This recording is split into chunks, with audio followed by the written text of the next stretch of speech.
Bonjour à toutes, bonjour à tous, bienvenue sur Solaris, la petite chaîne dédiée au monde de l'étrange et de l'ailleurs.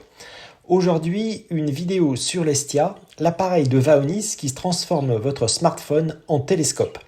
Cela faisait longtemps que je n'avais pas posté de vidéo sur l'Estia de Vaonis couplée à mon iPhone 15 Plus.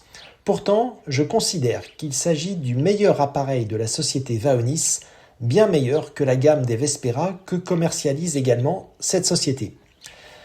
La raison pour laquelle j'ai voulu ressortir mon Vaonis est le visionnage d'une vidéo d'Alexandra Ergotte sur son excellente chaîne YouTube Enastros. Le samedi 6 juin, Alexandra Ergotte a posté une vidéo sur un challenge lune dans lequel elle a photographié la lune pendant tout un cycle. Pas un cycle complet, mais presque. Cela m'a donné envie de sortir mon Estia le lendemain matin, le dimanche 7 juin. À environ 7 heures du matin, je suis sorti sur ma terrasse est dans ma maison de campagne du parc naturel régional du Marais-Poitevin et j'ai pu observer que la lune était encore bien visible alors que le soleil était levé depuis pas mal de temps. J'ai sorti l'Estia et mon iPhone 15 Plus et j'ai photographié la lune, donc une lune diurne en plein jour. Les caractéristiques de la lune à 7 heures du matin étaient les suivantes. Il s'agissait d'une gibbeuse décroissante avec une illumination de 62% et une distance de 392 000 km.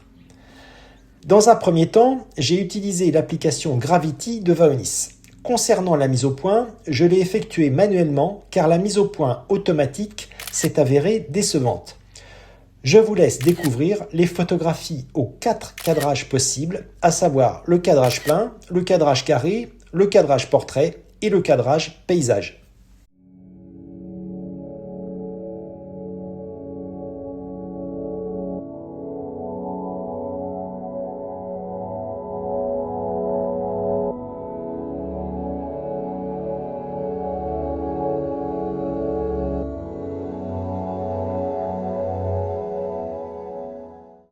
Les photographies sont assez belles. Elles se distinguent des photographies nocturnes sur 3 points majeurs.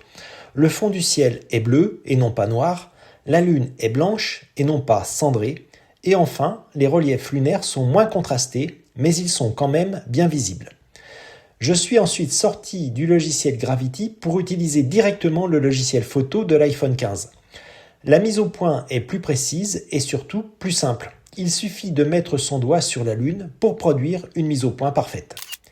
La photographie produite est meilleure qu'avec l'application Gravity.